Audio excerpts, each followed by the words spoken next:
नमस्कार दोस्तों, हमारे YouTube channel health tips Hindi में आपका स्वागत है।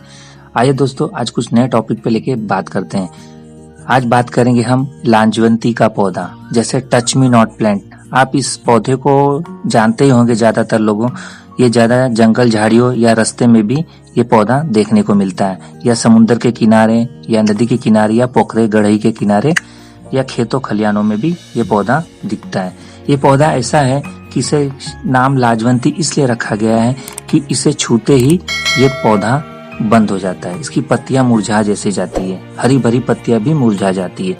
इसे लाजवंती भी बोला जाता है। इसे छुई मुई भी कोई कोई देश में या कोई कंट्रीज में इस भाषा में बोला जाता है। आइए जानते हैं इसके बारे में। ये एक झाड़ीदार पौधा है और उसको छुई मुई के नाम से भी जानते हैं। ये किसी भी इंसान से छूने से सिकुड़ जाती है, फिर भी थोड़ी देर के बाद अपने आप ये खुल भी जाते हैं। यह फैबेसीज परिवार से संबंधित एक पौधा है, जिसका वैज्ञानिक नाम मिमोसा पुडिका भी है।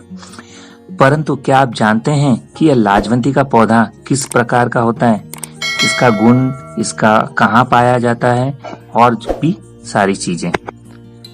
ये पौधा लंबे समय तक वाला एक 12 मासी पौधा है। ये पौधा एक प्रकार का फैलने वाली या रेंगने वाली छोटी झाड़ी के नाम से भी जाना जाता है। दोस्तों, ये आमतौर पर यह पौधा 15 से 50 सेंटीमीटर लंबा होता है, लेकिन अन्य पौधों की मदद से लगभग 1 मीटर उससे अधिक ऊंचाई प्राप्त कर सकता है।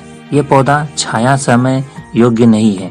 यह मुख्य रूप से कम पोषक तत्व और साद्र वाली मिट्टी पर पाया जाता है। यह प्रजाति मुख्य रूप से दक्षिण अमेरिका तथा मध्य अमेरिका के मूल निवासी है। छुई मुई पौधा के बारे में ऐसा माना जाता है कि यह शाम को ढलने से कुछ समय पहले ही अपनी पत्तियां बंद करना शुरू कर देता है और दोस्तों सुबह होने से पहले ही ये पत्तियां फिर से खुलने लगती है।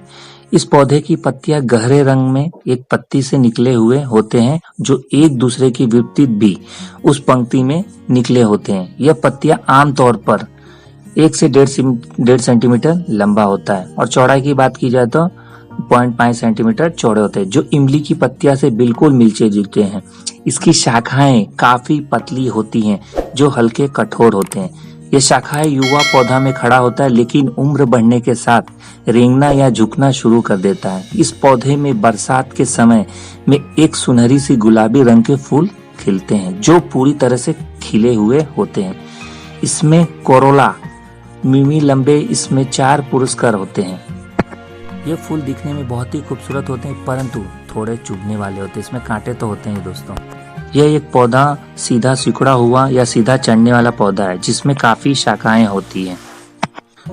इसे देखा जाए तो ये पूरे साल भर ये पौधा जीवित रहता है। जैसे सीजन वाइज या उस तौर पे ऐसे नहीं कि 3 महीना रहा, 5 महीना रहा, ऐसा नहीं। पूरे साल भर आप इसको देखोगे तो ये पौधा जीवित ही रहेगा।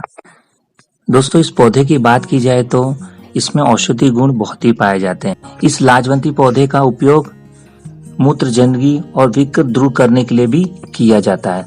बवासीर जैसे रोगों को ठीक करने के लिए भी इस औषधि दवा का उपयोग से किया जाता है। पेचिश हो, इस संबंधित छुटकारा पाने के लिए भी इसका उपयोग किया जाता है।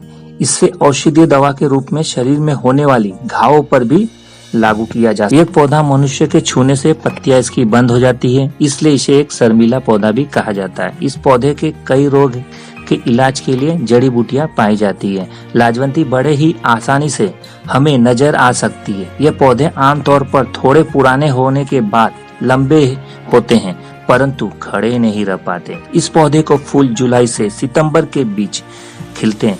दोस्तों, बड़े सुंदर होते हैं इसके फूल। ये एक ऐसा पौधा है जिसको हम सजावटी के रूप में भी उपयोग कर सकते हैं। ये समय समय पर इसका ऊपर से कटिंग करके, छटाई करके इसे एक सजावट के रूप में भी उपयोग किया जा सकता है। ये पौधा ऐसा है कि इसे धूप की आवश्यकता होती है, इसलिए इसे रोजाना सुबह सुबह धूप मिलना आवश्यक जरूरी है। दोस्तों, आज की वीडियो में बस इतनी जानकारी। आने वाले वीडियो में कुछ नए टॉपिक लेके मिलेंगे। तो दोस्तों, मेरी वीडियो अगर आपको पसंद आ रही है तो मेरे कमेंट बॉक्स में कमेंट कीजिए, लाइक कीजिए, मेरी वीडियो को अपने रिश्तेदार फैमिली मेंबर में शेयर कीजिए। धन्यवाद दोस्तों। मेरे वीडियो